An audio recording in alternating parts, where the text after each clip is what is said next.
90 question है आज, और 90 में छत्तीसगढ़ का इतिहास 40 प्रश्न, मैपिंग से 35 प्रश्न है, पीडीएस 5 प्रश्न और बजट और करंट अफेयर से कितना 10 प्रश्न।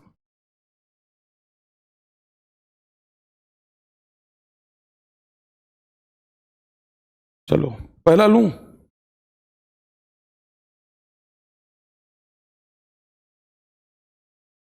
पहले आप लोग सॉल्व करोगे फिर मैं करते जाऊंगा। पहला, छत्तीसगढ़ के ब्रिटिश अधीक्षक कैप्टन एगेन्यू के समय सरगुजा क्षेत्र का अंग्रेज अधिकारी था। कैप्टन सेंडिस, कैप्टन रफसेज, कैप्टन स्लीमन और इनमें से कोई नहीं।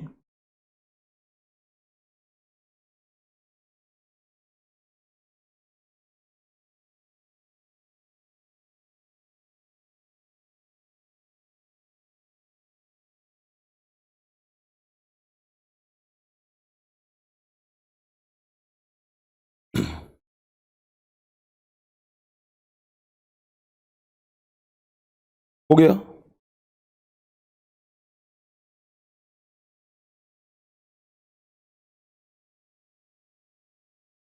जिस समय एगेन्यू आया और छत्तीसगढ़ का ब्रिटिश सुपरिटेंडेंट 1818 से 1825 जब था वो, तो 1820 में ए रिपोर्ट ऑन सूबा और प्रोविंस ऑफ छत्तीसगढ़ जब ये पब्लिश हुआ, उसमें बताया गया है कि जिस समय एगेन्यू छत्तीसगढ़ का ब्रिटिश सुपरिटेंडेंट था, उस समय सरगुजा का ब्रिटिश अधिकारी कैप्टन रफसेज था। कौन था? रफसेज। सही उत्तर क्या होगा? बी। क्वेश्चन नंबर 2,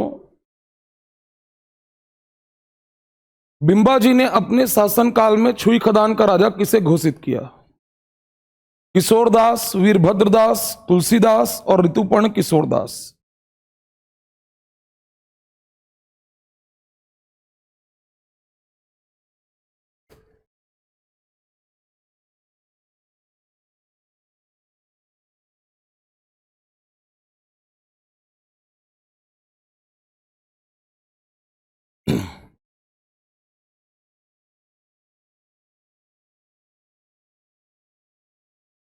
हो गया?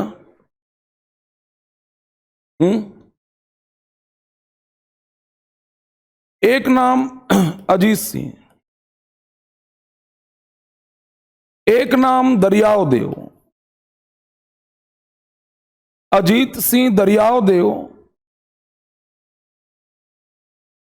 तुलसीदास और महाबली सिंह।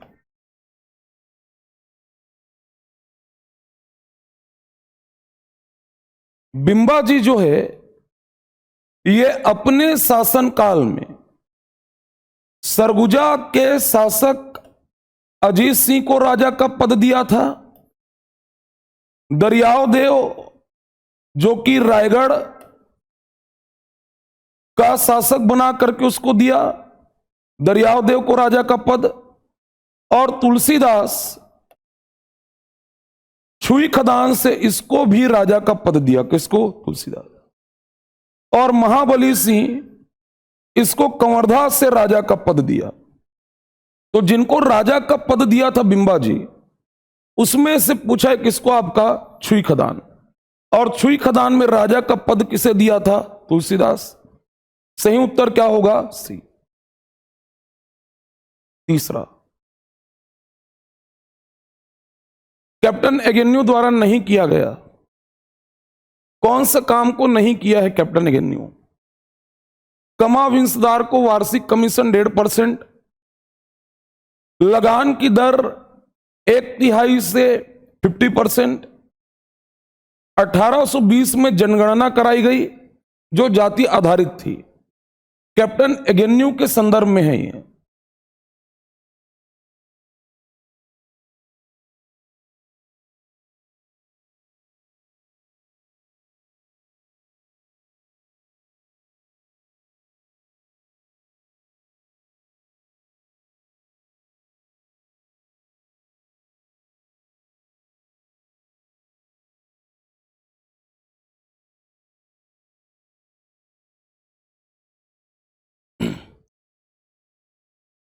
हो गया?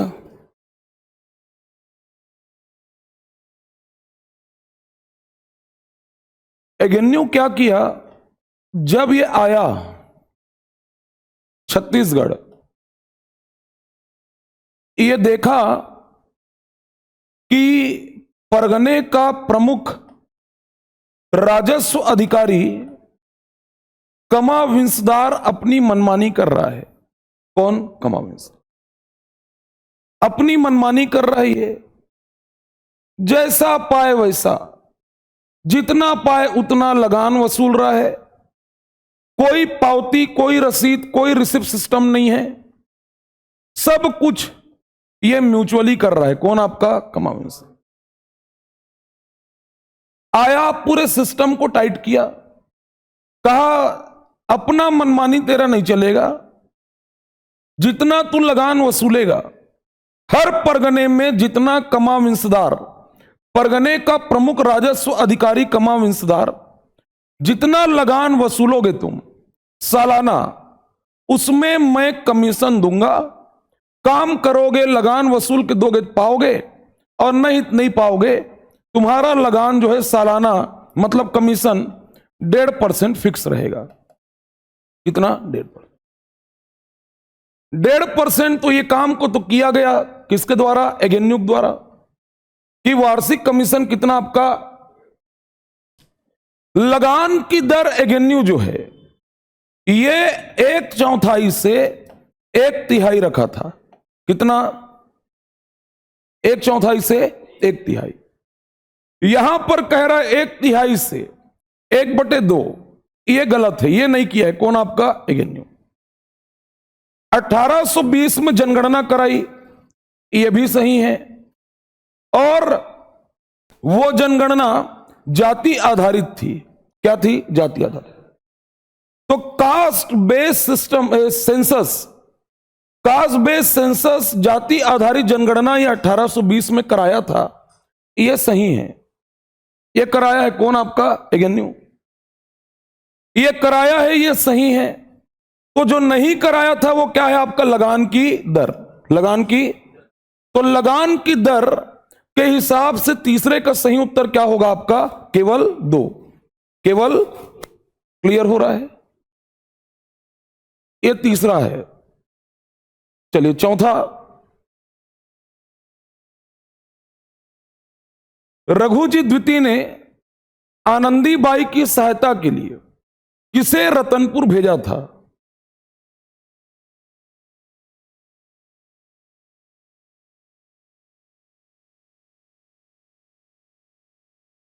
ओएमआर में सही बबल करना है।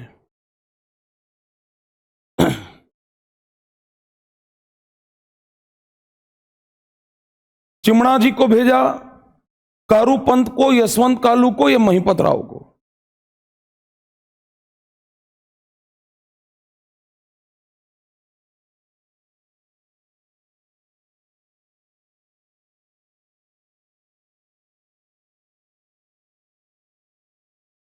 हो गए? बना लिए?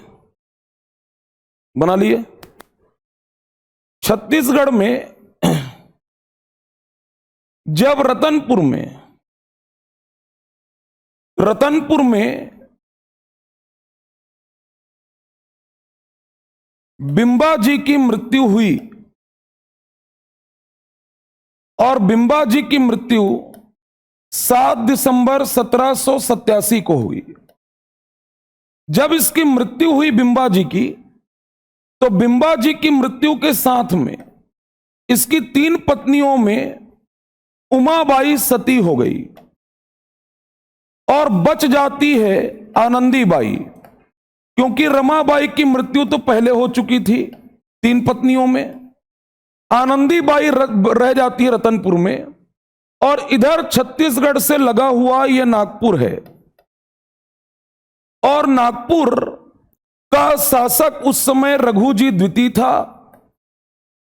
रघुजी द्वितीय, और महाराष्ट्र में ही चांदा, और चांदा का शासक था मुधोजी, और मुधोजी का बेटा पुत्र खंडोजी था, और खंडोजी का ही नाम चिमणा जी था। क्या था? चिमणा जी। होता यह है कि जब बिंबा जी की मृत्यु होती है, तो ये लोग पति पत्नी आपस में डिसाइड किए रहते हैं मृत्यु के पहले कि हमारा कोई संतान है नहीं, कोई पुत्र नहीं है, कोई संतान नहीं है, तो रतनपुर राज्य छत्तीसगढ़ जो है वो मेरे बाद में मेरे भतीजे, मेरे भाई के बेटे खंडो जी को जाएगा, चिमणा जी को जाएगा। ये बिंबा जी और आनंदीबाई डिसाइड किए रहते हैं, लेकिन चिमणा जी तक खबर पहुंचता चांदा में, उसके पहले रघुजी द्वितीय आनंदीबाई की मदद के लिए, सहायता के लिए नागपुर से रतनपुर यशवंत कालू को भेजता है। किसको भेजता है? यशवंत कालू। मतलब सुबह शासन शुरू नहीं हुआ रहता, और नागपुर से रतनपुर यशवंत कालू को भेजता है। बाद में चिमणा जी को तो यही मार देगा रघुजी द्वितीय। कहां पर? आपका नागपुर में। यशवंत कालू पहुंचेगा आनंदीबाई की मदद के लिए। कहां पर? आपका रतनपुर। यहां पर कह रहा है रघुजी द्वितीय ने आनंदीबाई की सहायता के लिए किसे रतनपुर भेजा? तो आनंदीबाई की सहायता के लिए रघुजी द्वितीय किसको भेजा था? यशवंत कालू। सही उत्तर क्या होगा आपका? सी। चौथा, मराठा शासन काल में नदी पार करने पर लिया जाने वाला कर क्या था?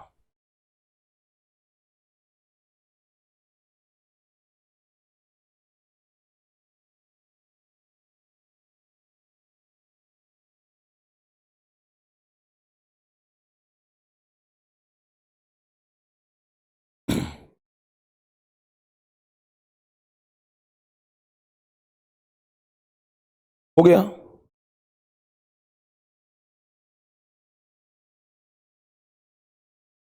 मराठा शासन काल में नदी पार करने पर लिया जाने वाला कर कह रहा है चौथियाई।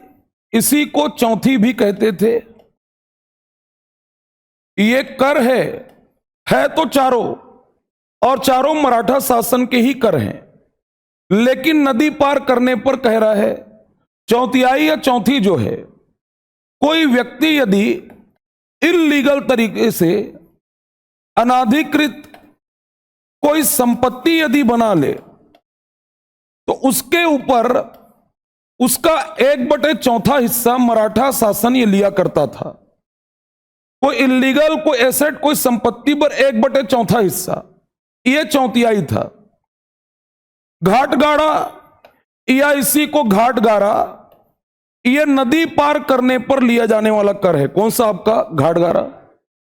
जबकि एजारा कतरा कोई यदि पटेल बने या गांव का गौटिया यदि नियुक्त हो, तो उसके द्वारा राजा को या शासक को दिया जाने वाला गिफ्ट, नजराना, उसको कहते थे क्या? आपका एजारा कतरा, सॉरी जद्देदा टीका। और एजारा कतरा जो है, यह धार्मिक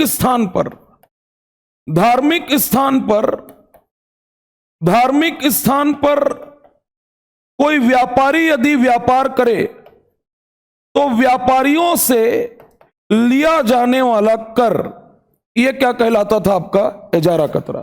तो चारों तो हैं मराठा शासन के ही कर, लेकिन नदी पार करने पर क्या लिया जाता था आपका? घाटगारा। सही उत्तर क्या होगा? बी। छठवा, लहुरी शाखा के कलचुरियों में कौन सा शासक प्रसिद्ध कवि था? Option A Amar Singh, B में मोहन सिंह, सी ब्रह्मदेव राय और डी केशवदेव।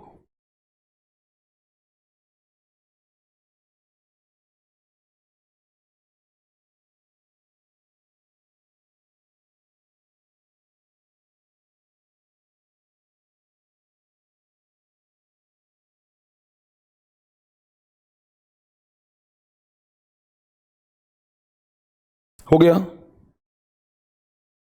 लहुरी शाखा के कलचुरियों में कौन सा शासक प्रसिद्ध कवि था? तो जितने दिख रहे हैं इसमें मोहन सिंह, यह था तो रायपुर शाखा का, लहुरी शाखा का, लेकिन यह चला गया था कहां पर आपका? रतनपुर। और बच गए तीन, अमर, ब्रह्मदेव राय और कौन आपका? केशवदेव। तीनों में जो कवि था वो कौन था आपका? अमर सिंह। अंतिम शासक, लहुरी शाखा का अंतिम शासक अमर सिंह एक कवि था, तो अमर सिंह इसका सही उत्तर है 6 का ए। सातवां, सत्य नहीं है जयपुर के शासक विनायक देव का सहयोग भुवनेश्वर देव ने किया था। सौंधीगढ़ रतनपुर शाखा के अंतर्गत आता था। हाजीराज देव की उपाधि महात्मा की थी और लहुरी शाखा के रघुनाथ सिंह को जीवन यापन के लिए बड़गांव मराठों के द्वारा दिया गया था। देखो,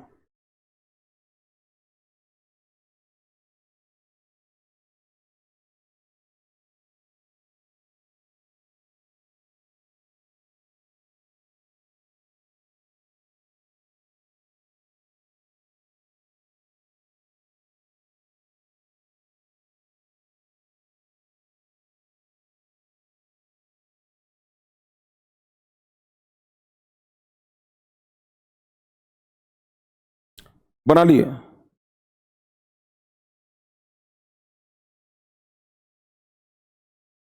जयपुर के शासक विनायक देव का सहयोग भुवनेश्वर देव ने किया था। भुवनेश्वर देव ये रायपुर का कलचुरी है, रायपुर कलचुरी शासक है ये, और इससे मदद मांगने के लिए जयपुर का शासक विनायक देव ये आया था भुवनेश्वर देव के पास कि मेरे क्षेत्र में विद्रोह हुआ है, विद्रोह रुकने का नाम नहीं ले रहा है, मदद कर, ऐसा गुहार लगाने के लिए आया था। किसके पास? भुवनेश्वर। भुवनेश्वर देव कलचुरी सेना भेजकर जयपुर के विद्रोह का दमन किया और विनायक देव का सहयोग किया था। कौन आपका? भुवनेश्वर देव। यह तो सही है।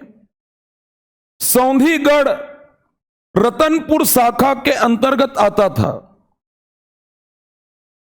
छत्तीसगढ़ में रतनपुर शाखा के अंतर्गत 18 गढ़ और रायपुर शाखा के अंतर्गत 18 गढ़। 18 गढ़ जो रतनपुर शाखा वाले, उसमें रतनपुर, विजयपुर, खरौद, मारो, कोटगढ़, नवागढ़, सौंधी, औखर, पंडरभट्टा, सेमरिया, चापा, लाफा, छुरी, केंदा, मातिन, उपरोरा, पेंड्रा और कुरकुट्टी कंडरी, ये रतनपुर शाखा के अंतर्गत आने वाले गढ़। रायपुर शाखा में रायपुर, पाटन, सिमगा, सिंगारपुर, लवन, ओमेरा, दुर्ग, सारधा, सिरसा, मोहदी, खल्लारी, सिरपुर, राजिम, फिंगेश्वर, सिंहनगढ़, सुअरमार, टेंगनागढ़, अक्कलवाड़ा, ये कुल 36 ठो गढ़ हैं, लेकिन पूछा है किसको आपका, और सौंधी जो है वो किस शाखा में था,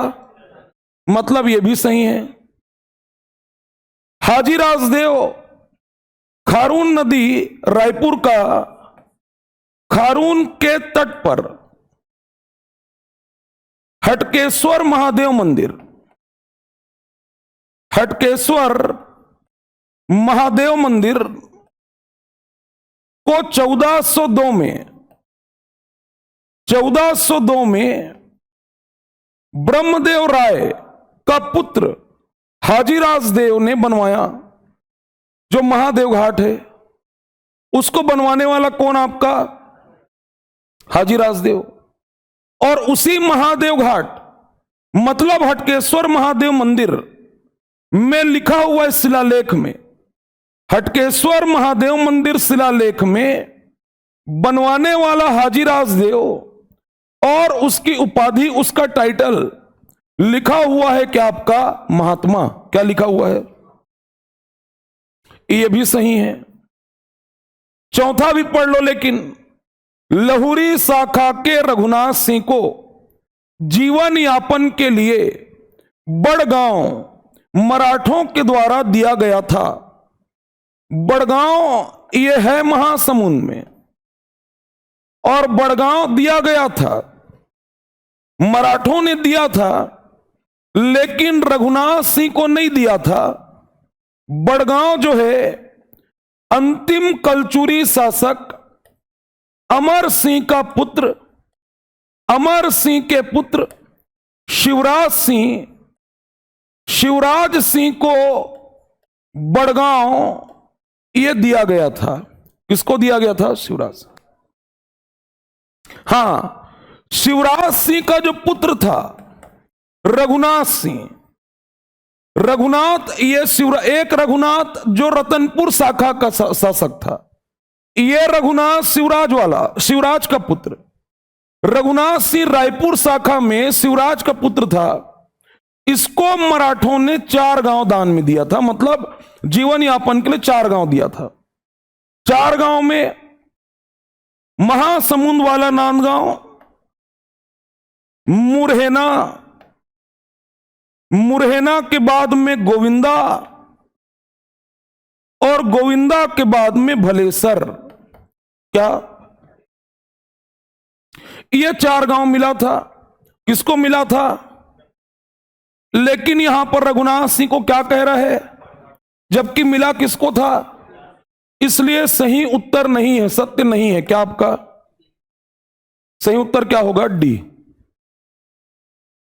8वां। कलचुरी काल में सैन्य गुल्म अधिकारी क्या कहलाता था? अभी ऑपरेशन सिंदूर चला है। कलचुरी काल में सैन्य व्यवस्था की जानकारी से संबंधित प्रश्न है। नहीं, सैन्य गुल्म अधिकारी क्या कहलाता था?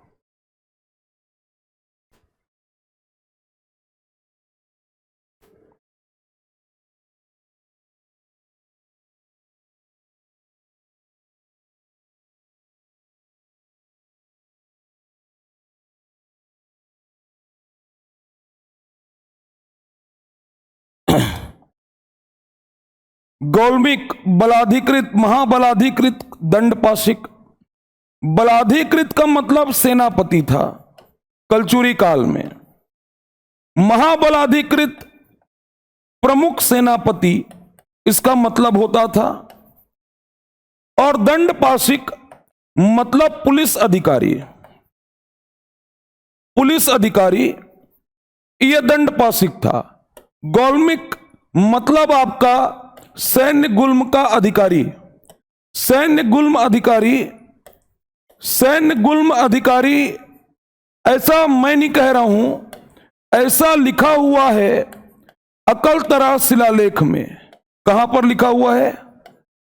अकलतरा शिलालेख।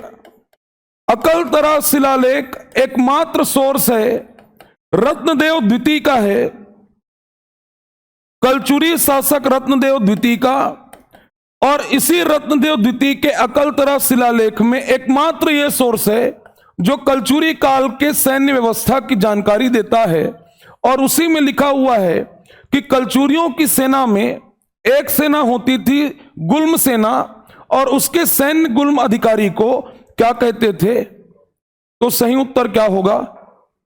क्या होगा? ए।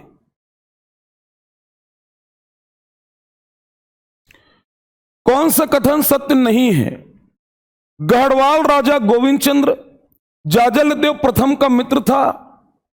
कलचुरी काल में सबसे छोटे सिक्के पृथ्वीदेव द्वितीय के थे। कूट चुनना है।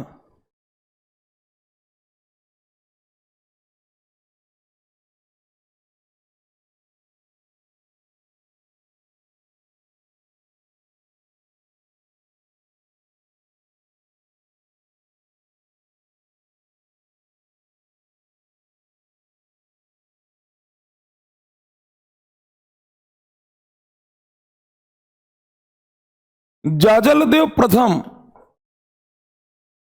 बना लिए ना? जाजलदेव प्रथम यह कलचुरी काल का मोस्ट पावरफुल ना सर्वप्रतापी शासक था। इसका इतिहास कहता है कि जो इससे लड़ा वो हारा। किससे? जाजलदेव। पूरे कलचुरी में इसके जैसा कोई शासक नहीं है। कुछ लोग इससे मित्रता कर लिए, कुछ जो लड़े वो हारे, तो जो मित्रता किए इससे, उसमें से एक कान्यकुब्ज क्षेत्र का गढ़वाल राजा, कान्यकुब्ज क्षेत्र का गढ़वाल राजा गोविंद चंद्र ये इससे मित्रता किया था। यही कह रहा है पहला लाइन, गढ़वाल राजा गोविंद चंद्र जाजलदेव प्रथम का क्या था? सही है ये। लेकिन यहां पर क्या कह रहा है? दूसरा पढ़ लो। कलचुरी काल में जितने सिक्के मिले हैं कलचुरी शासकों के, उसमें सबसे छोटा सिक्का जो है ये पृथ्वीदेव द्वितीय का है। किसका है? पृथ्वीदेव द्वितीय। पृथ्वीदेव द्वितीय का है तो ये भी सही है, लेकिन यहां पर क्या डिमांड किया है? सत्य नहीं है। तो सत्य नहीं है तो ये ध्यान रखना, ये दोनों तो क्या है आपका? सत्य है। तो एक व दो दोनों क्या है आपका? सत्य नहीं है, कह रहे ना? सत्य नहीं है तो ये दोनों क्या है आपका? तो दोनों क्या है आपका? ठीक। अगला, कलचुरियों की सेना क्या थी?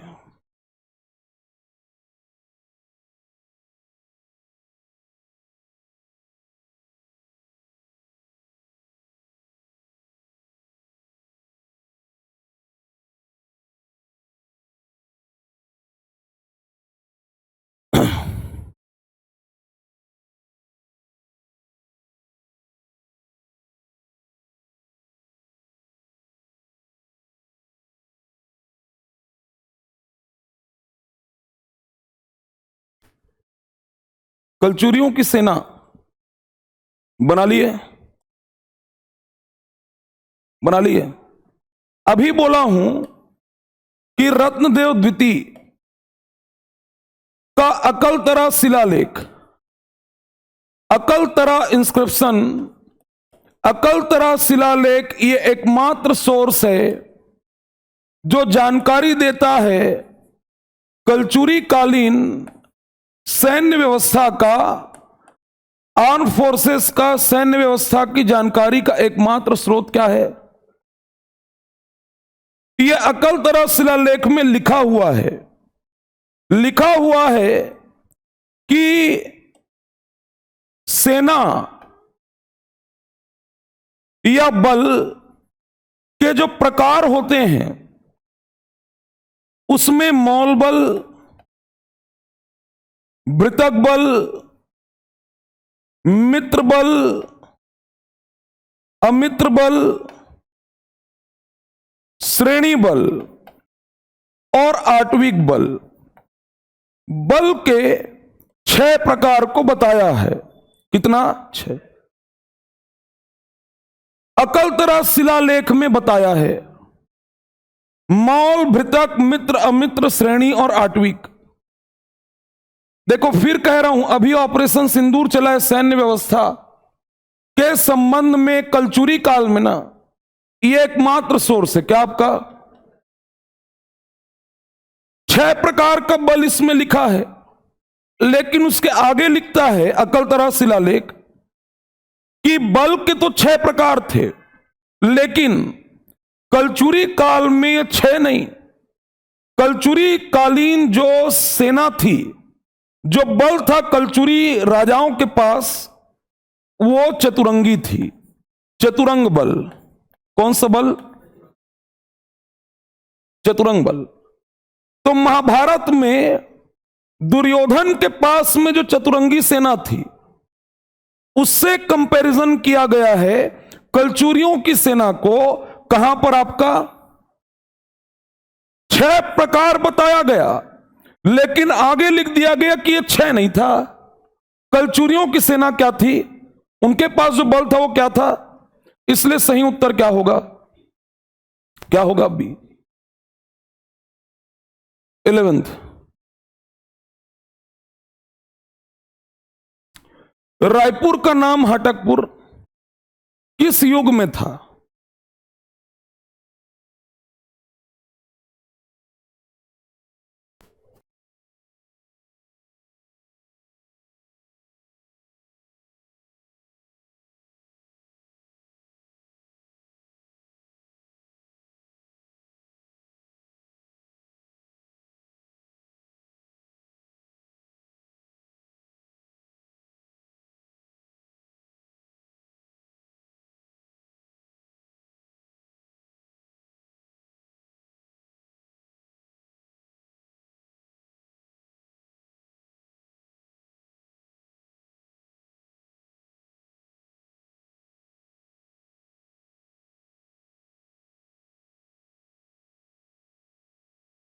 हो गया?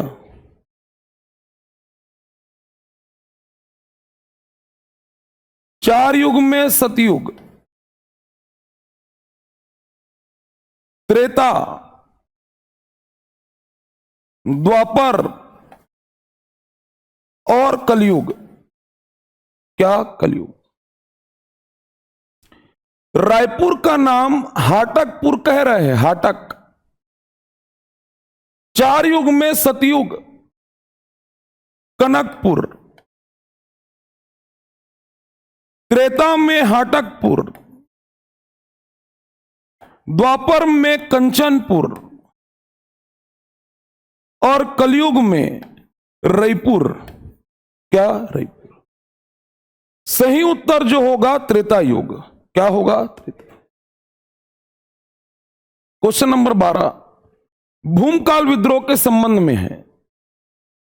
7 फरवरी 1910 को मुड़िया राज की घोषणा होने के बाद विद्रोहियों ने जगदलपुर राजमहल पर आक्रमण कर दिया था और विद्रोह का अंत 29 मार्च 1910 को हुआ।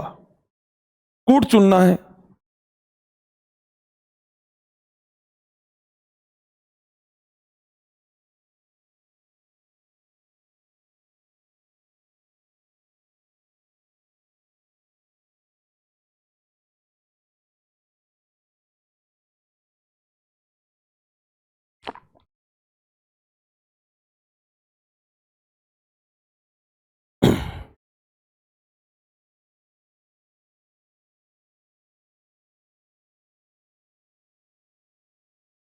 बना लिए?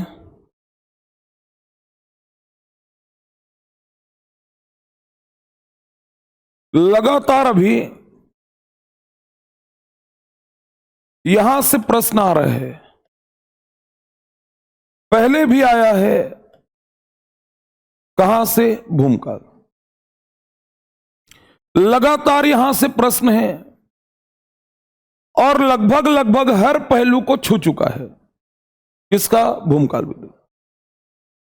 आप पीएससी और व्यापम दोनों को मिला लोगे तो ऐसा शायद ही कोई पहलू छूटेगा जिसको, जो जेन्युइन पॉइंट है वो ना पूछा गया हो।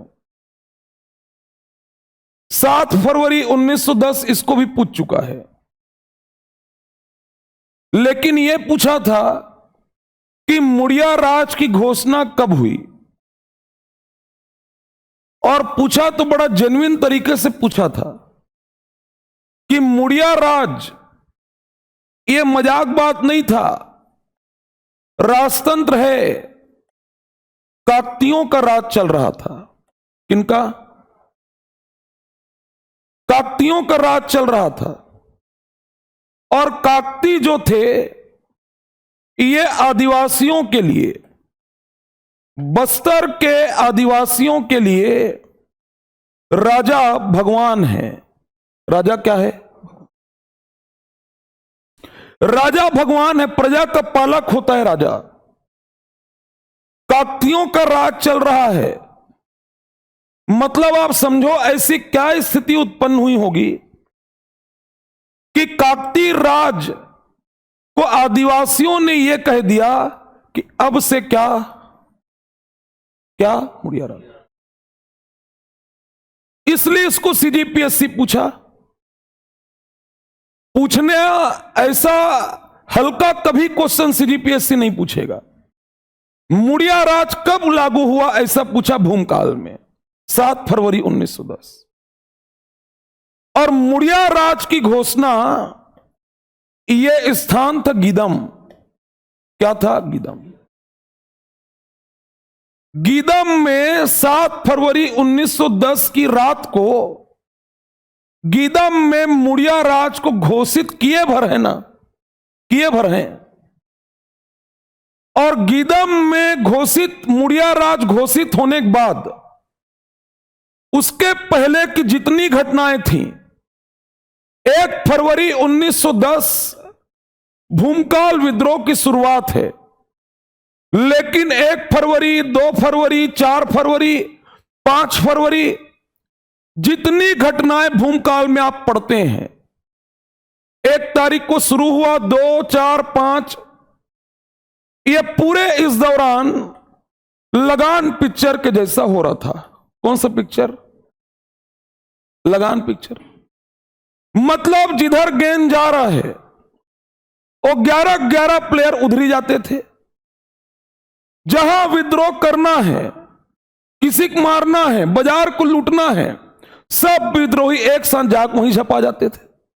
कहे नहीं, अब टुकड़ी में बटेंगे, ग्रुप में बटेंगे, एक साथ कई जगह पर धावा हुआ है। गीदम में मुड़िया राज घोषित किए 7 फरवरी 1910।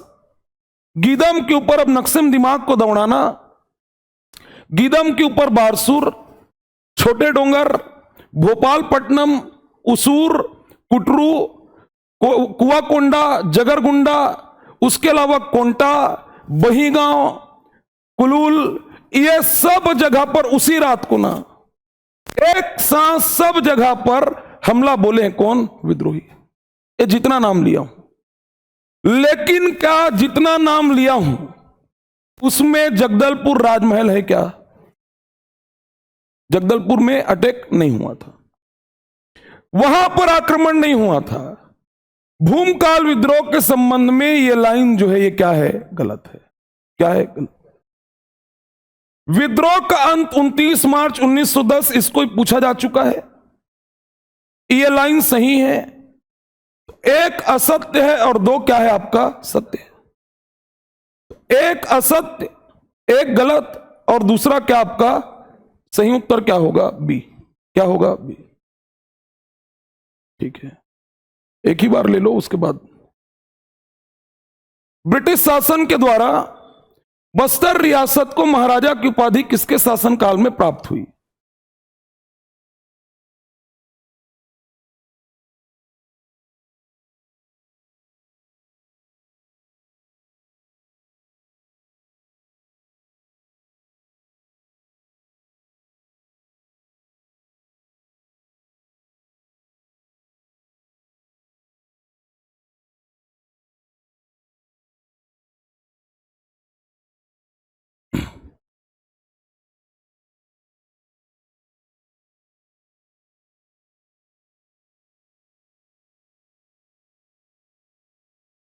हो गया। आ जाइए। बस्तर रियासत को महाराजा की उपाधि 31 मार्च 1933 को ब्रिटिश गवर्नमेंट जो है ये महाराजा टाइटल बस्तर प्रिंसली स्टेट को दिया। बस्तर रियासत को महाराजा की उपाधि 31 मार्च 1933 को जब मिला, उस समय बस्तर की शासिका, छत्तीसगढ़ की प्रथम व एकमात्र महिला शासिका महारानी प्रफुल्ल कुमारी देवी थी। कौन थी? तो प्रफुल्ल कुमारी देवी थी। प्रफुल्ल कुमारी देवी को उपाधि मिला, चूंकि शासिका बैठी थी इसलिए वो क्या कहलाई? महारानी। क्या कहलाई? महारानी। उसके आगे के सभी शासक क्या हुए? महाराजा। लेकिन उपाधि तो मिला था। कौन सा? महाराजा का। चूंकि गद्दी में शासिका थी इसलिए महिला थी, इसलिए जो है महारानी कहलाई। तो सही उत्तर जो होगा वो क्या होगा? डी होगा। क्या होगा? डी। सोमेश्वर देव प्रथम के संदर्भ में सही नहीं है। मधुरांतक देव को मारकर राजगद्दी पर बैठा, कलचुरी शासक पृथ्वीदेव प्रथम को युद्ध में हराया, बहन का नाम मासक देवी था और माता का नाम गंग महादेवी था।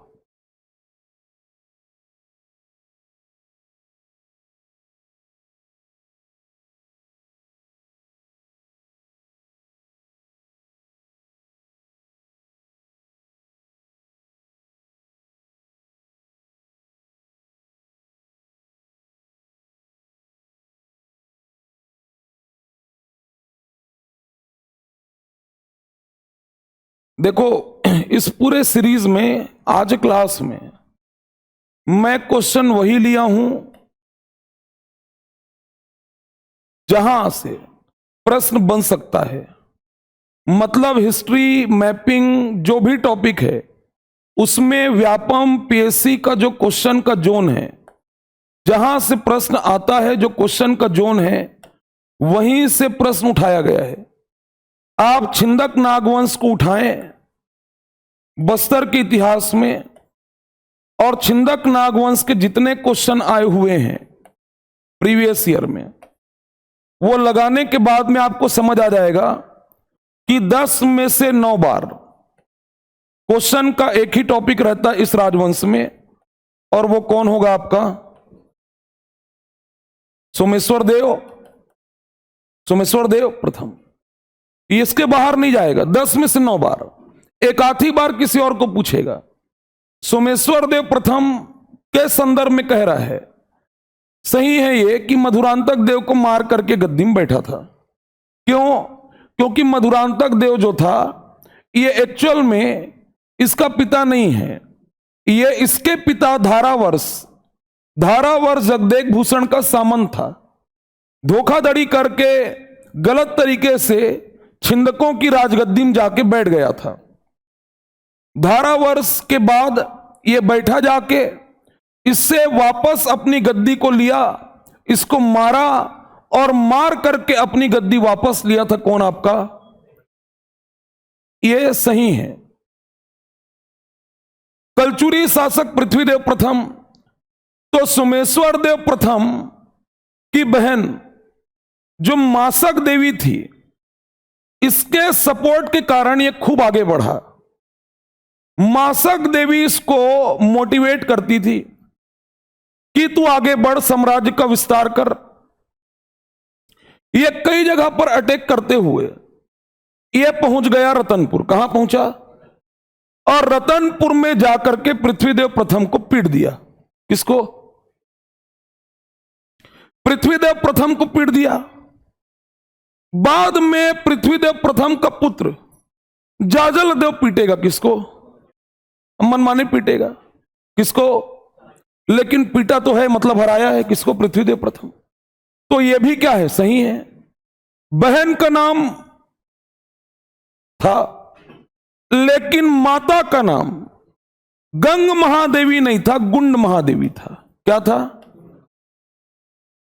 गंग महादेवी ये सोमेश्वर देव द्वितीय की पत्नी है। क्या है? पत्नी। ये वही गंगा महादेवी है जो 32वां मंदिर बनवाई है। क्या? लेकिन यहां पर सोमेश्वर देव प्रथम की मां कह रहा है, तो क्या होगा आपका? पहला, दूसरा और तीसरा ये तो तीनों सही हैं। चौथा ही क्या है आपका? तो केवल सही उत्तर क्या होगा? सी। क्वेश्चन नंबर 15, किस शासक का शासनकाल बस्तर के इतिहास का स्वर्ण काल कहलाता है?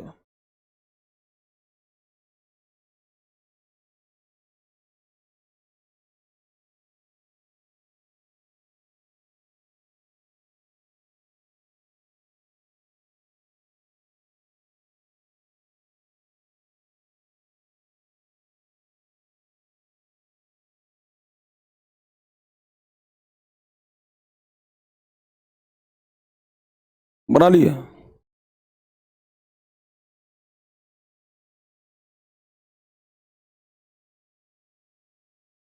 ये बहुत सामान्य सब क्वेश्चन है ना, बनना चाहिए आपसे। हो गया?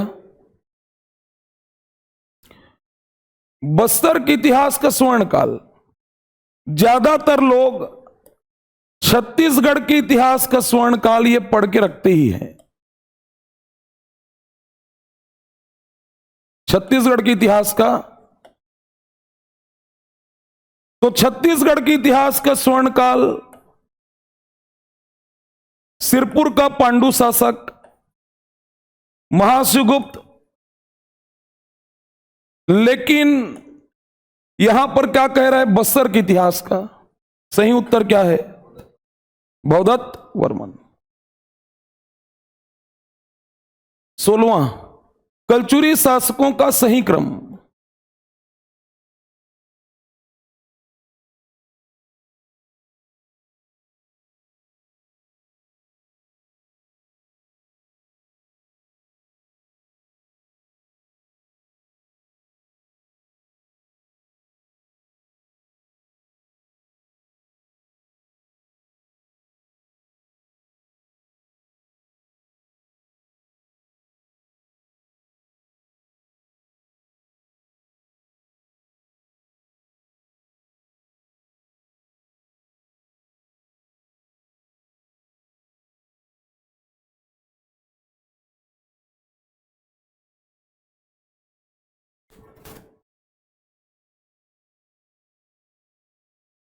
हो गया? बना लिया? देखो, छत्तीसगढ़ के कलचुरियों में 55 शासक हैं। कितने? 55। रतनपुर शाखा में 25 शासक, रायपुर शाखा में 21 शासक, और बार बार यहां से प्रश्न आते जा रहा है। कलचुरियों के शासकों का कलचुरी शासन में, कलचुरी वंश में जो शासक है उनका सही क्रम क्या है? अब एक क्रम वाला प्रश्न आ ही रहा है। रतनपुर शाखा रायपुर शाखा के शासकों से कई बार आ गया। रतनपुर में जो 25 शासक हुए उसमें 1000 से लेकर के 1222, इस दौरान 11 शासक, और फिर 1222 से 1480, यह है कलचुरियों का अंधकार युग, डार्क पीरियड, अंधकार युग। और फिर अंधकार युग खत्म होता 1480 में, वहां से लेकर के 1757 में फिर 14 शासक और होंगे। तो ये 14 और ये 11 हुए 25। लेकिन अंधकार युग में 9 शासक हुए हैं। कितने हुए हैं? 9। और ये मैं नया जोन ट्रेस किया हूं, हालांकि मैं पहले भी बोलते हुए आया हूं, और ये जब पूछा जा रहा था उसके पहले से कह रहा हूं मैं कि रतनपुर और रायपुर के कलचुरियों का क्रम पूछ रहा है, और वैसा ही हुआ कि पूछा, लेकिन अभी नहीं गया है। कहां पर? अब आगे पूछेगा अंधकार युग। तो अंधकार युग में जो 9 शासक हैं, 9 शासक में 5वां शासक है कमलदेव। कौन है? कमलदेव। कमलदेव को सेंटर बनाओ, उसके ऊपर 4, और कमलदेव के नीचे में कितना आपका? 4। कितना? ठीक।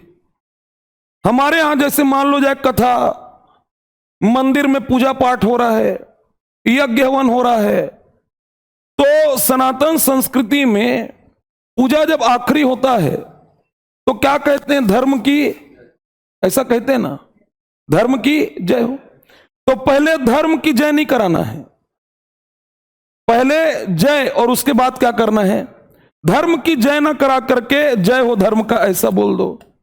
तो जय सिंह, जय सिंह के बाद में कौन आपका? धर्म सिंह। धर्म के बाद में जगन्नाथ सिंह। कौन? जगन्नाथ सिंह के बाद में वीर सिंह। क्या ये ऊपर के 4 हैं? जय, धर्म, जगन्नाथ और, समझ में आ रहा है? फिर नीचे के 4 में, नीचे के 4 में शंकर साय, शंकर साय, मोहन साय, मोहन साय, दादू साय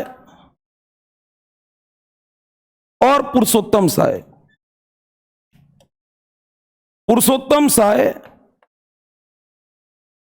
और दादू साय। क्या?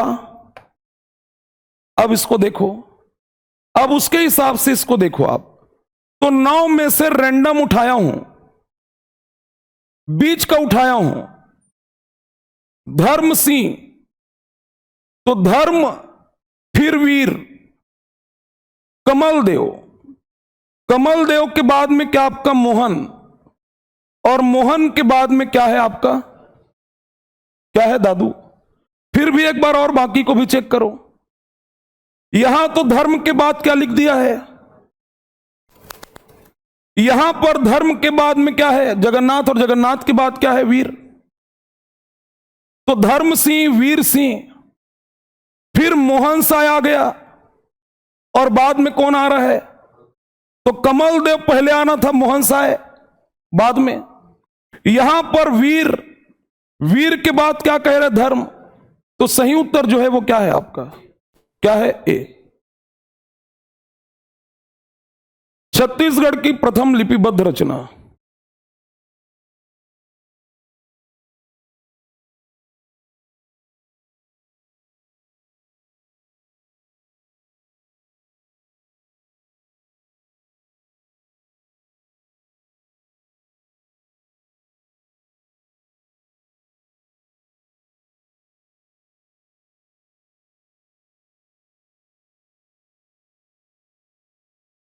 हो गया?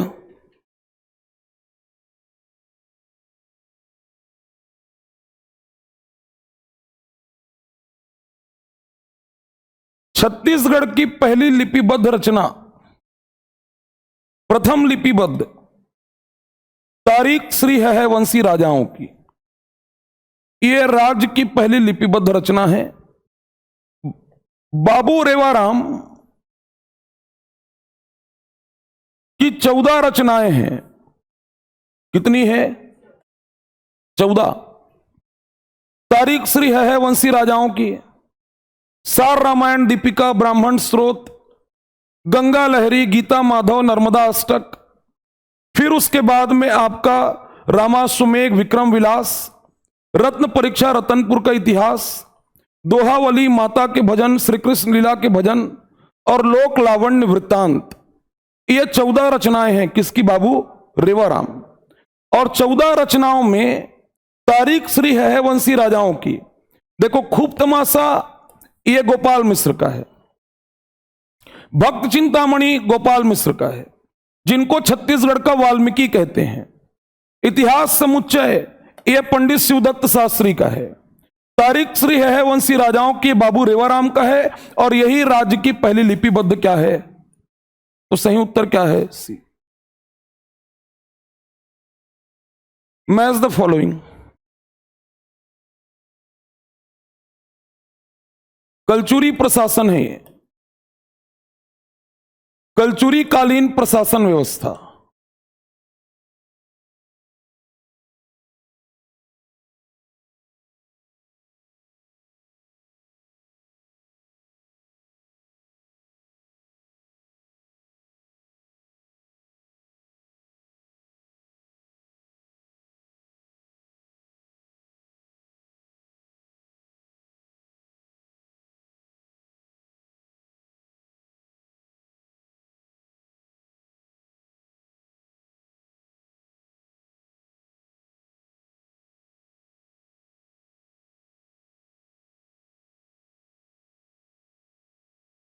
हो गया।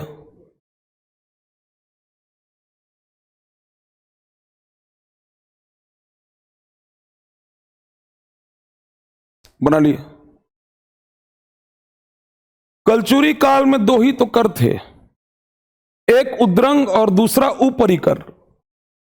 यहां पर दिया हुआ है कि आपका उद्रंग, भूमि के उपज पर लगने वाला कर मतलब लगान को कहते थे उद्रंग। क्या कहते थे? उद्रंग। एका वन। आवार। आवार कलचुरी काल में दुकानें केवल बाजार में लगाई जाती थी और दुकानें पंक्तिबद्ध हुआ करती थी।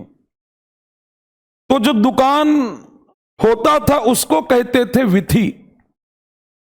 क्या कहते थे? विथी। लेकिन साइज में जो छोटी दुकानें हैं बाजार में, छोटी छोटी दुकानों को कहते थे आवार। क्या कहते थे?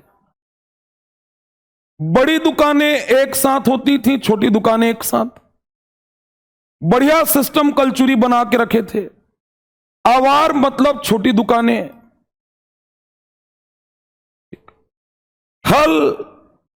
हल से खेत को मापा जाता था। किसको? खेत को। एकमात्र सोर्स है पृथ्वीदेव द्वितीय का कोनी शिलालेख। इसी कोनी शिलालेख में बताया गया है कि भूमि की माप हल से की जाती थी, हल से मापा जाता था और एक हल में 5 एकड़ जमीन होता था। कितना? 5। ऐसा मैं नहीं कह रहा हूं, ऐसा लिखा है। कहां पर? कहां पर? कोनी शिलालेख। तो हल यह जमीन की माप है। क्या है? जमीन की माप। और उदयमान, जैसे अभी हम लेंथ को मेजर करना है तो हम मीटर में करते हैं, डिस्टेंस मेजर करना है किलोमीटर में करते हैं।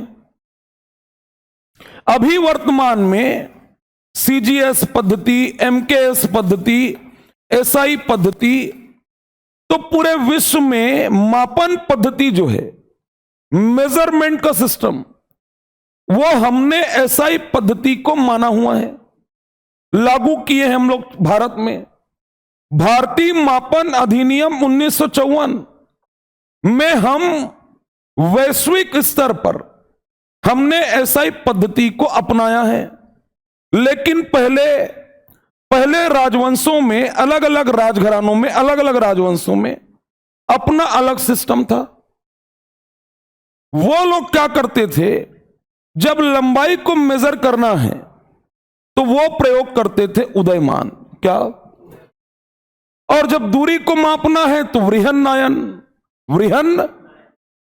यहां पर चूंकि उदयमान, तो लंबाई की माप के लिए क्या आपका 1, 3, 4 और 2। सही उत्तर क्या होगा? 19वां। मैच द फॉलोइंग है।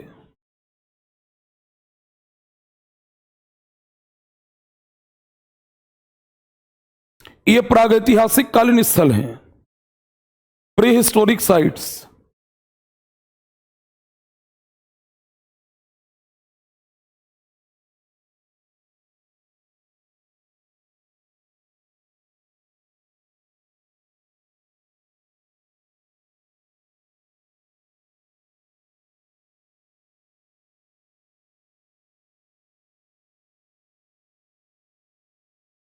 सीतारामगुड़ा ये कांकेर में है, गढ़चंदेला बस्तर में है, घोड़सर बदरा पहाड़ी में है और बदरा पहाड़ी कोरिया में है, गाताडी ये आपका सारंगढ़ बिलाईगढ़ में। 1, 2, 3 और 4। सही उत्तर क्या होगा? क्या होगा? डी। सप्तऋषियों में शामिल ऋषि नहीं है, नहीं है।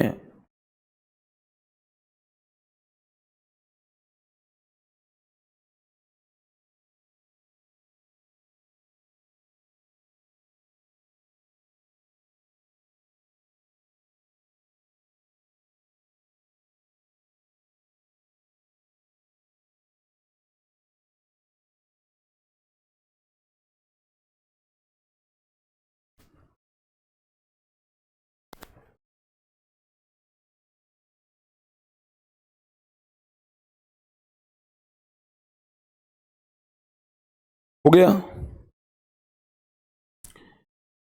छत्तीसगढ़ शासन के अनुसार ना जो ये अपना लिखते हैं रामायण के संदर्भ में,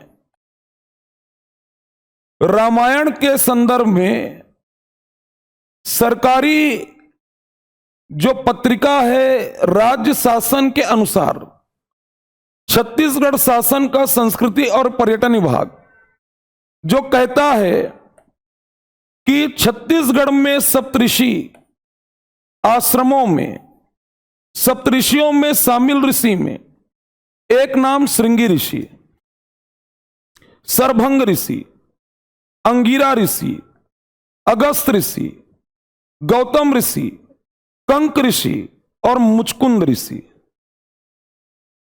ये 7 ऋषि सप्तऋषि हैं। इसके अनुसार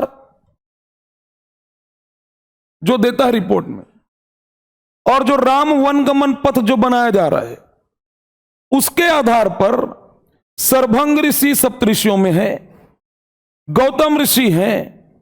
यहां पर जो ऑप्शन दिया है उसमें मांडुक ऋषि, मांडुक ऋषि इन्हीं को मंडुक ऋषि, इन्हीं के नाम पर मत्कू द्वीप है। क्या है?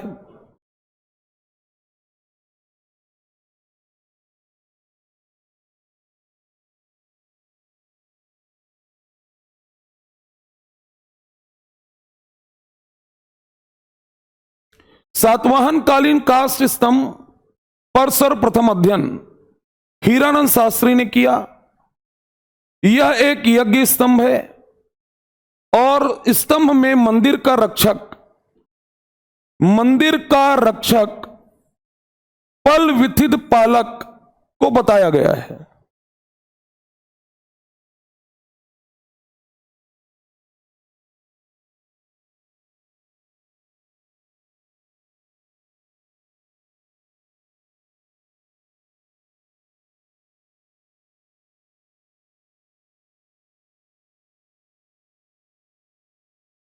देखो, अप्रैल 1921 में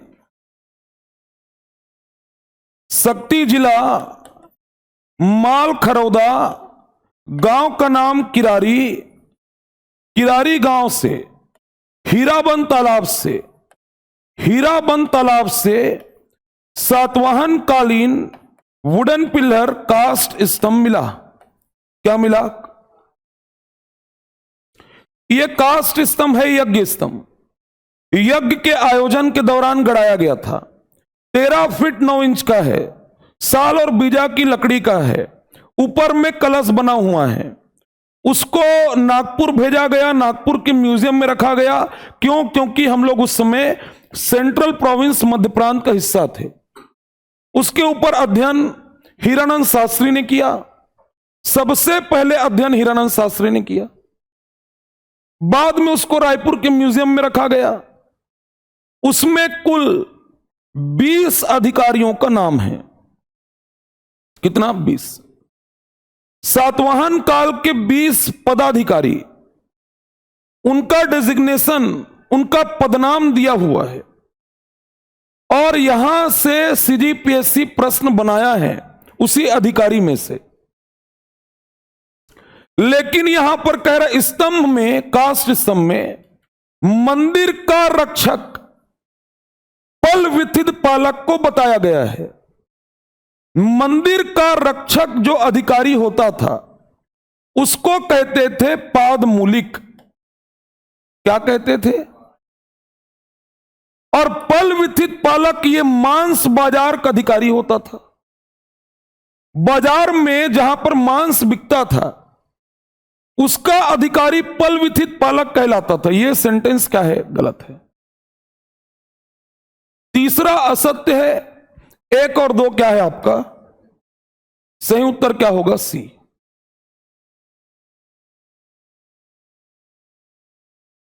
कलिंग का युद्ध मौर्य काल का प्रश्न है। ये कलिंग युद्ध में रायपुर ने अशोक का साथ दिया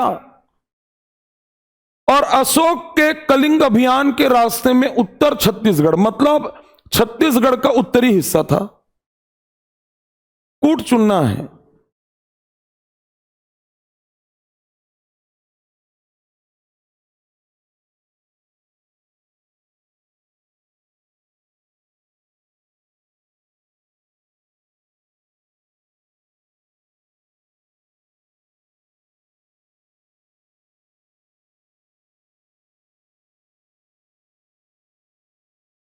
आज ये क्वेश्चन बना लोगे, एडीआई एडीईओ जो भी दे रहे होगे, आप इसी के जोन के हिसाब से अभी तैयारी करोगे।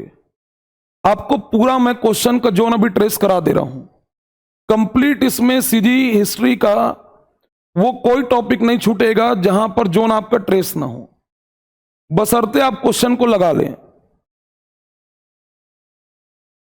कलिंग युद्ध में रायपुर ने अशोक का साथ दिया। रायपुर ने अशोक का साथ दिया जब अशोक मगध से कलिंग पर आक्रमण किया। उत्तर छत्तीसगढ़ उसके रास्ते में था, रामगढ़ की पहाड़ी में रुका, और उस समय बस्तर अलग राज्य, छत्तीसगढ़ अलग राज्य। इतिहासकारों ने, हमारे इतिहासकारों ने उस समय के हिसाब से उसको रायपुर लिखा है। क्या लिखा है? रायपुर। और रायपुर ने अशोक का साथ दिया था, जबकि बस्तर ने कलिंग का साथ दिया था। लेकिन यहां पर स्टेटमेंट दूसरा कह रहे, अशोक के कलिंग अभियान के रास्ते में क्या था? दोनों स्टेटमेंट क्या है? सही है। सही उत्तर क्या होगा? सी।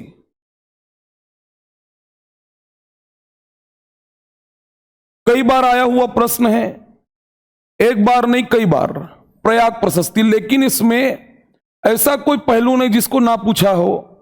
अब इसमें एक ही पहलू जो बच गया है वही यहां पर दिया हुआ है।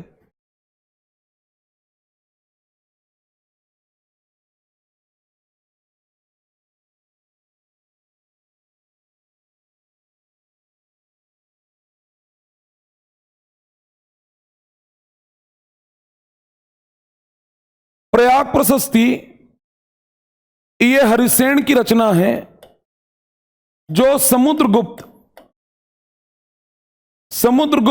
का कवि था। और समुद्रगुप्त ने अपने साउथ कैंपेन में दक्षिण अभियान में यह 12 राज्यों को जीता था। कितना?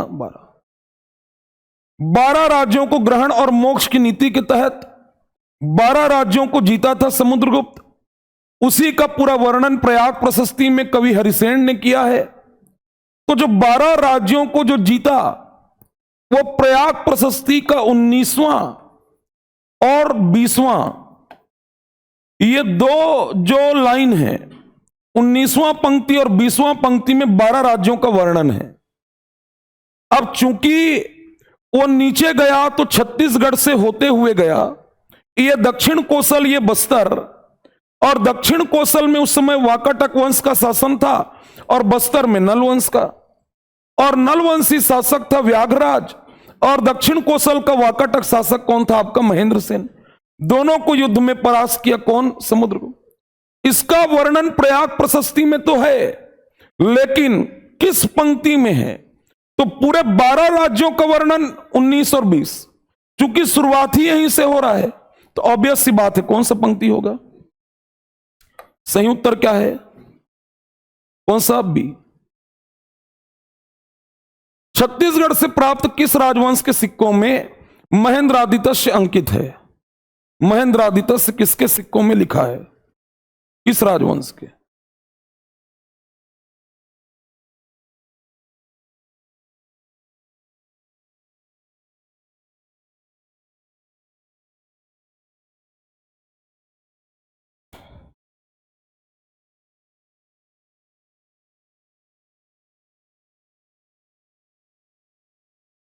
महेंद्रादित्य लिखा हुआ सिक्का यह गुप्तों का है। किनका है? गुप्तों का। 24 का डी। वाकाटक वंश की वंशावली किस अभिलेख या ताम्रपत्र में है? वाकाटकों का पूरा ना वटवृक्ष, उनका पूरा राजवंश दिया हुआ है। किसमें दिया हुआ है?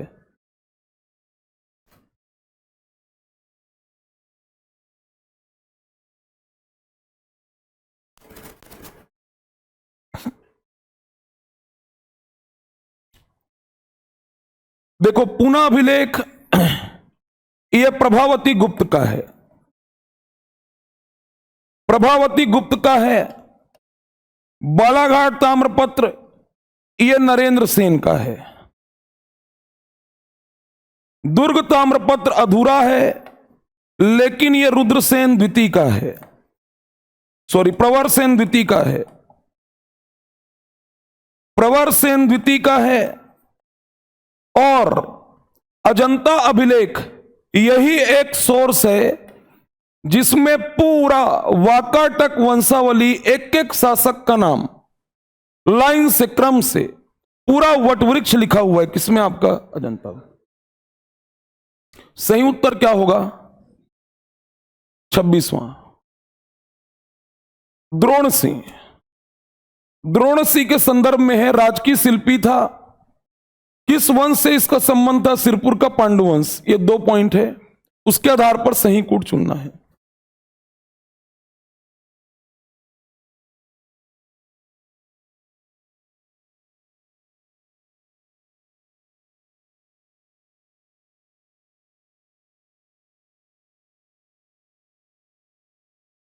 बना लिए। शरभपुरियों का जब शासन आया छत्तीसगढ़ में, तो शरभपुरी लोग क्या थे? ये लोग ताम्रपत्र लिखने के लिए और शिलालेख लिखने के लिए ये लोग अपॉइंटमेंट किया करते थे, नियुक्तियां करते थे। ये लोग बकायदा रिक्रूटमेंट होता था और ताम्रपत्र शिलालेख लिखने वाले नियुक्त किए जाते थे। उनकी पोस्टिंग होती थी शरभपुर में, सिरपुर में, प्रसन्नपुर में। तो कुल शरभपुरी वंश में 5 राजकीय शिल्पियों का उल्लेख मिलता है, 5 का। 5 में से शरभपुरियों की राजधानी शरभपुर में, शरभपुर में राजकीय शिल्पी था द्रोण सिंह। कौन था? 3 लोग शरभपुर में थे राजकीय शिल्पी, जिनका काम ही था केवल ताम्रपत्र लिखना, शिलालेख लिखना। उसमें से द्रोण सिंह। तो द्रोण सिंह राजकीय शिल्पी तो था, लेकिन उसका संबंध सिरपुर के पांडुवंश से नहीं है। संबंध किससे है? किससे है? तो केवल एक सही है, 2 क्या है आपका? 1 सत्य और 2 सही। उत्तर क्या है? ए। इंद्रबल सुदेवराज का सर्वाधिकाराधिकृत था, इसकी जानकारी कहां पर? यह प्रश्न आया हुआ प्रश्न एक्चुअल में, लेकिन स्रोत नहीं पूछा है। यह पद पूछा गया था, अभी मैं यहां पर स्रोत पूछ रहा हूं।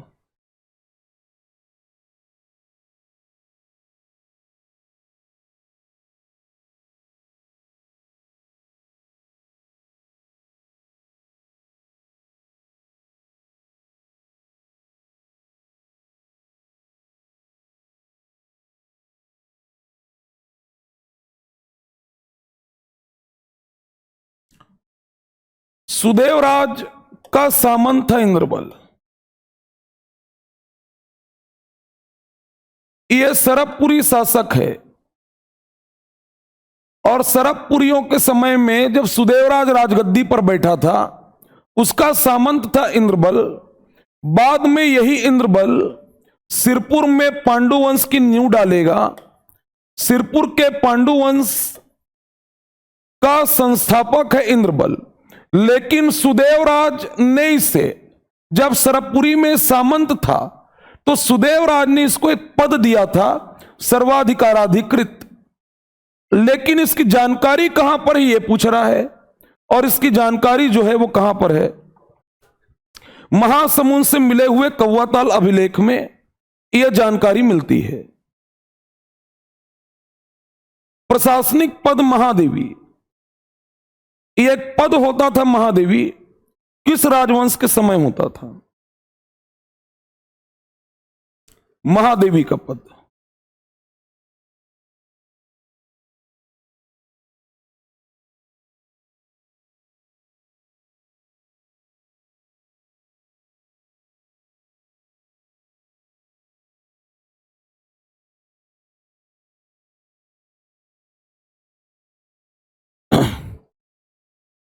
शरभपुरी शासन व्यवस्था में ही प्रशासनिक पद में एक पद होता था, कौन सा आपका? महादेवी।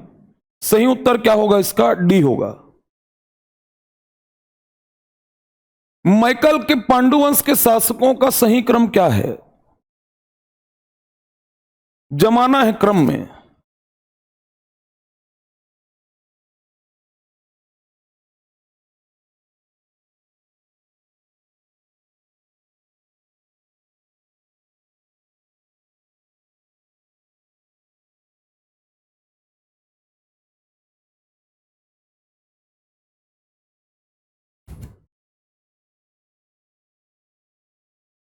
5 ही तो शासक हैं उसमें मैकल के पांडु वंश में। 5 शासक में जयबल, वसराज, नागबल,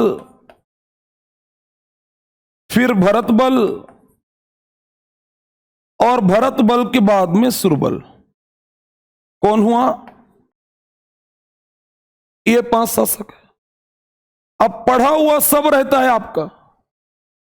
आप शासक को देख के राजवंश, राजवंश को देख के शासक बता दोगे, लेकिन कुछ नहीं है ना मैकल के पांडुवंश में ले दे के फैक्ट है नहीं, ठिकाना नहीं उसमें। लेकिन खेलना चाहेगा इसी 5 नाम में खेल देगा। जैसे अभी बैठे बैठे आप खिला रहे हो, समझ में आ रहा है? बैठे बैठे पार नहीं आ रहा है कि क्या है, जबकि पढ़ा हुआ है, ये क्रम में जमाना है। तो जयबल, वसराज, नागबल, भरतबल और सही उत्तर क्या होगा? बी।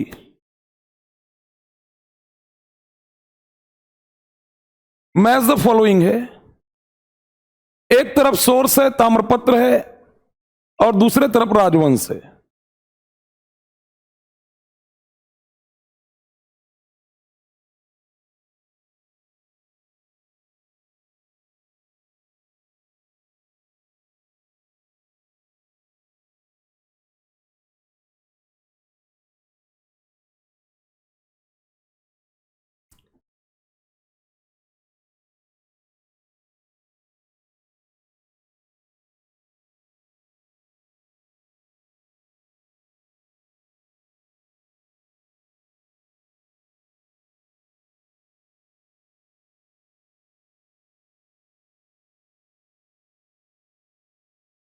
राघोली ताम्रपत्र ये सैल वंश का है। बमनी ताम्रपत्र ये मैकल के पांडु वंश का है। सुरसीमा ताम्रपत्र ये ओडिशा के सोमवंश का है। और पंड्या पाथर अभिलेख ये नल वंश का है। किसका है? नल। राघोली ताम्रपत्र सैलवंश, बमनी ताम्रपत्र मैकल का पांडु, सुरसीमा ओडिशा का सोम और पंड्या पाथर नलवंश। 1, 2, 3 और सही उत्तर क्या होगा? ए।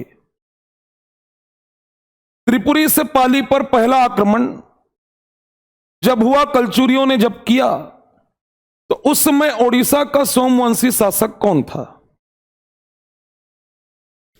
जब पहला अटैक हुआ?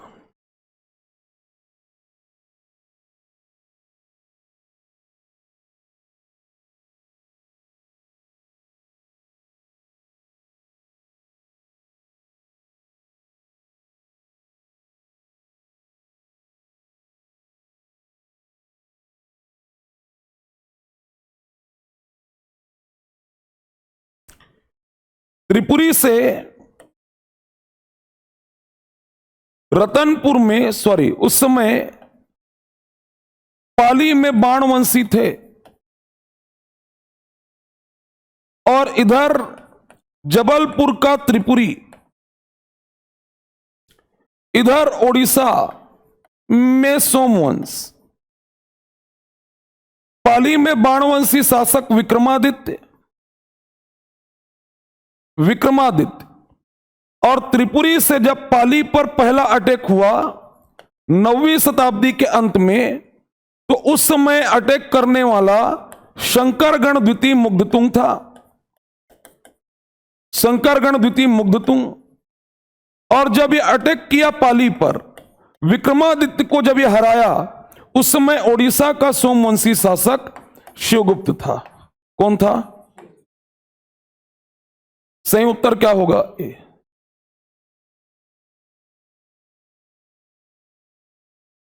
बस्तर का बंदोबस्त किस वर्ष तैयार हुआ?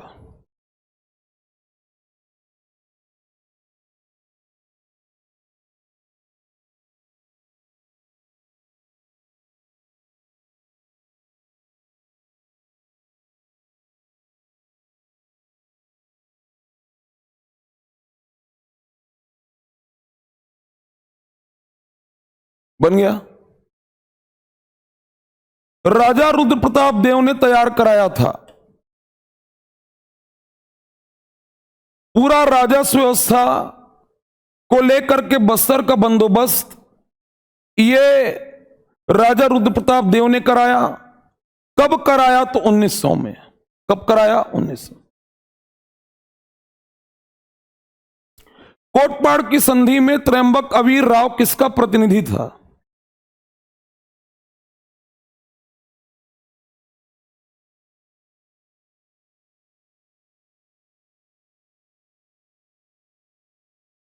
कोई बात नहीं राकेश, जहां से स्टार्ट कर रहे हो वहीं से नंबरिंग करके बनाओ।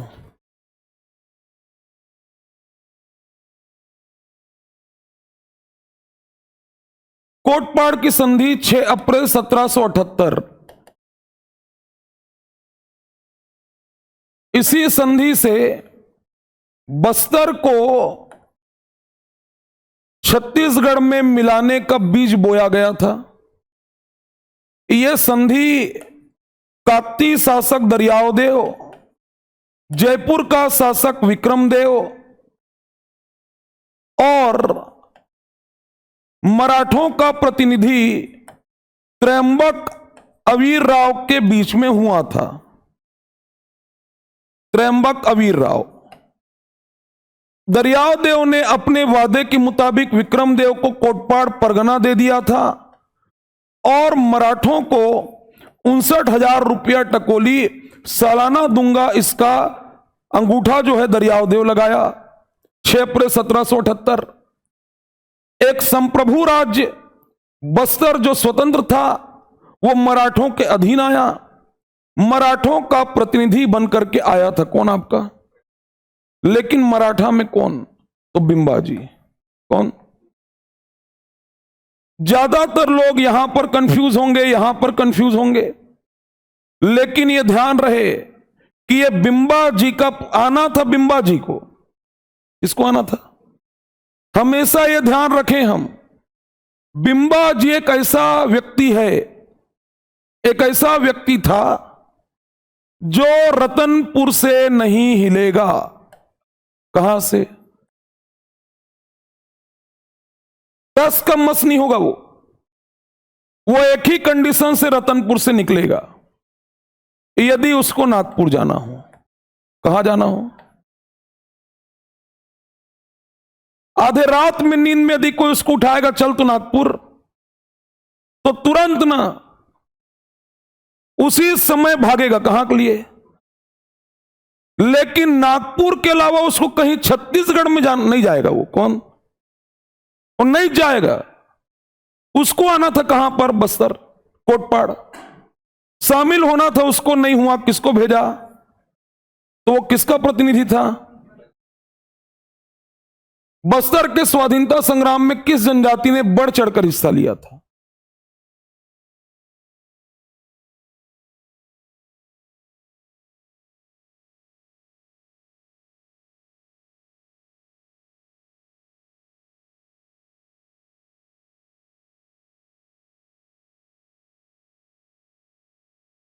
बस्तर का स्वाधीनता संग्राम मतलब मुड़िया विद्रोह। कौन सा विद्रोह? मुड़िया विद्रोह 1876। मुड़िया विद्रोह में मुड़िया ने तो भाग लिया था, लेकिन मुड़िया के बाद जो मेन जनजाति थी जिसने भाग लिया था वो कौन थे? सही उत्तर क्या होगा? अभी महाराजा प्रवीर चंद्र भंजदेव का जन्म कहां हुआ?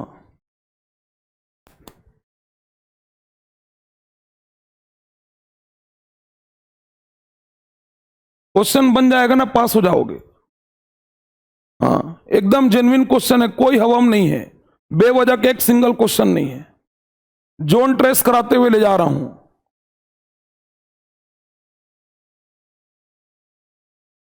कहां हुआ था महाराजा प्रवीर? अभी बहुत अभी नक्सली वाला कांड हुआ है ना, समझ में आ रहा है, चल रहा है लगातार ऑपरेशन ब्लैक फॉरेस्ट। इतिहास निकाल के देखोगे तो कहीं ना कहीं पर आपको बीच में मिलेंगे। कौन आपके? ये कोई 4-8 दिन, 10 दिन, 5-7 साल, 10 साल का खेल नहीं है। बस्तर जो है 17वीं सेंचुरी के स्टार्टिंग से झेल रहा है समस्याओं को। कब से?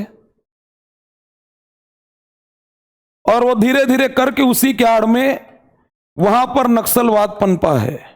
क्या पनपा है? समझ में आ रहा है? हर पहलू आपस में एक दूसरे से कनेक्टेड है। यदि बस्तर रियासत की बात होगी, जितने 25 शासक हुए काकतियों में, 25, उसमें मुश्किल से 4-5 नाम हैं जो बेहद इंपॉर्टेंट है, और उसमें से सबसे ज्यादा इंपॉर्टेंट है कौन आपके? कहां हुआ है जन्म? हो गया? हो गया? मेघालय में। कहां पर? मेघालय शिलोंग में। मेघालय शिलोंग में उनका जन्म हुआ है, महाराजा प्रवीर चंद्र भंजदेव का। सही उत्तर सी। कलचुरी काल में 84 क्या है?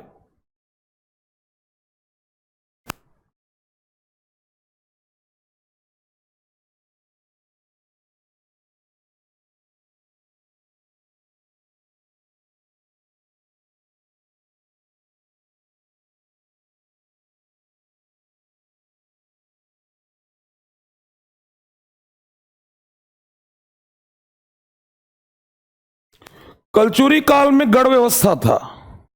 कौन सा व्यवस्था? गढ़। एक गढ़ में 7 बरहों होते थे। एक बरहों में 12 गांव होता था। 12 गांव। इसलिए एक गढ़ में 7 गुणित 12 84 गांव हुआ करता था। कितना? तो गढ़ को कलचुरी काल में गढ़ को 84 भी कहते थे। क्या कहते थे? क्या कहते थे? यह प्रशासन की एक इकाई थी, प्रशासन की एडमिनिस्ट्रेटिव यूनिट। सही उत्तर क्या होगा आपका? सरकपुरी वंश में सर्वाधिक सिक्के किसके प्राप्त हुए हैं?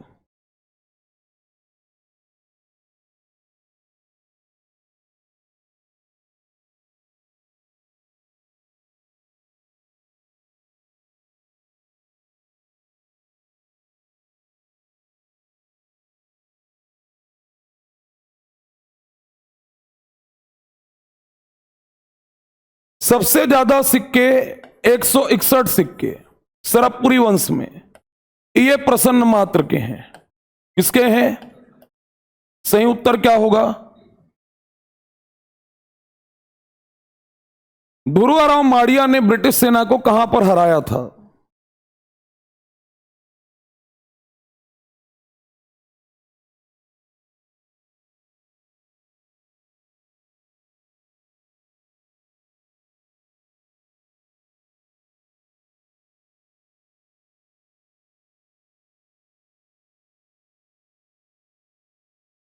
हो गया?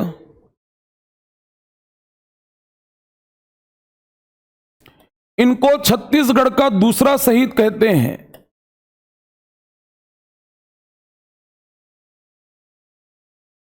इन्होंने लिंगागिरी का विद्रोह लड़ा था।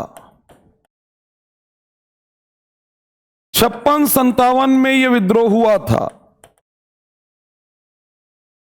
लिंगागिरी का विद्रोह को बस्तर का महान मुक्ति संग्राम कहते हैं।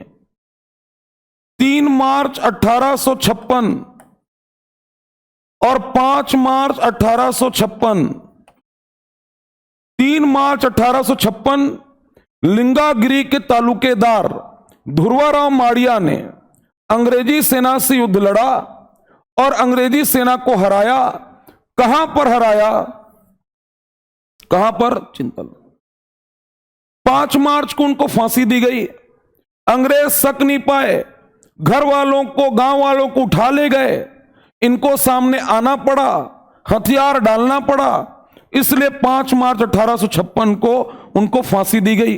लेकिन 3 मार्च के युद्ध में ये अंग्रेजों को हराए थे। कहां पर हराए थे? सही उत्तर क्या है? बी।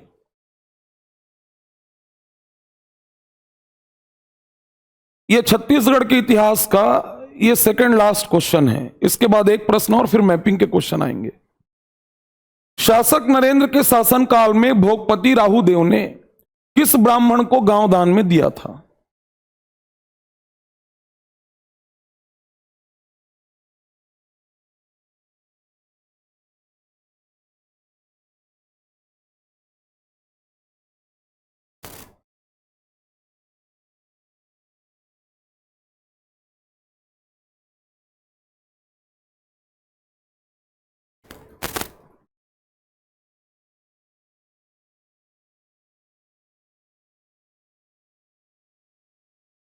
हो गया।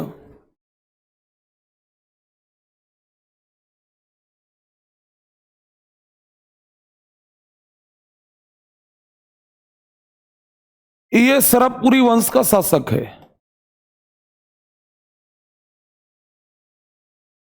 ये सभी गांव सरबपुरी राजाओं के समय में ही दान में दिया गया है, लेकिन नरेंद्र का कह रहा है इसके दो ताम्रपत्र हैं, एक पिपरुदुला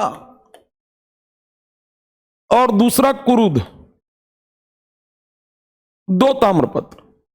पिपरुदुला ताम्रपत्र में नंदपुर नामक भोग था और नंदपुर नामक भोग का भोगपति था राहुदेव।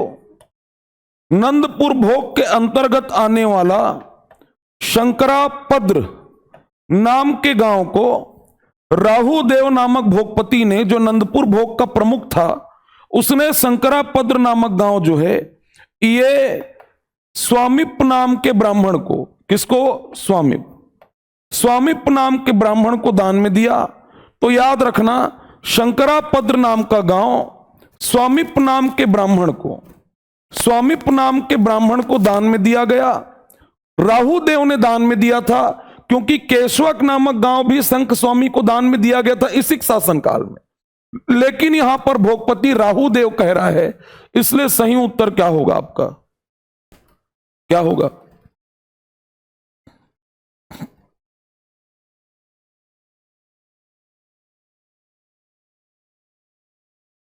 लक्ष्मण मंदिर का शिल्प शास्त्री कौन है? सिरपुर के लक्ष्मण मंदिर का आर्किटेक्ट किसने डिजाइन किया है?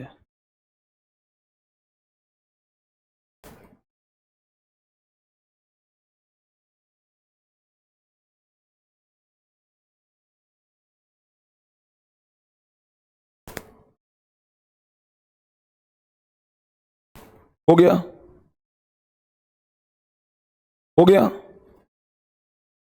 बालार्जुन ने तो मंदिर बनवाया है अपने पिता की याद में, लेकिन हर्षगुप्त की याद में रानी वाष्टा मंदिर की नींव रखी थी। इसके कारण मंदिर बना है, बनवाया यह है। कवि का नाम ईशान था, जिसने सिरपुर शिलालेख में लिखा है कि यह बनवाया है, इसकी याद में बना है। लेकिन सिरपुर शिलालेख में कवि ईशान ने यह भी लिखा है कि इस मंदिर का पूरा स्थापत्य डिजाइन, इसका आर्किटेक्ट जो था वो कौन था? केदार। सही उत्तर क्या है? सी।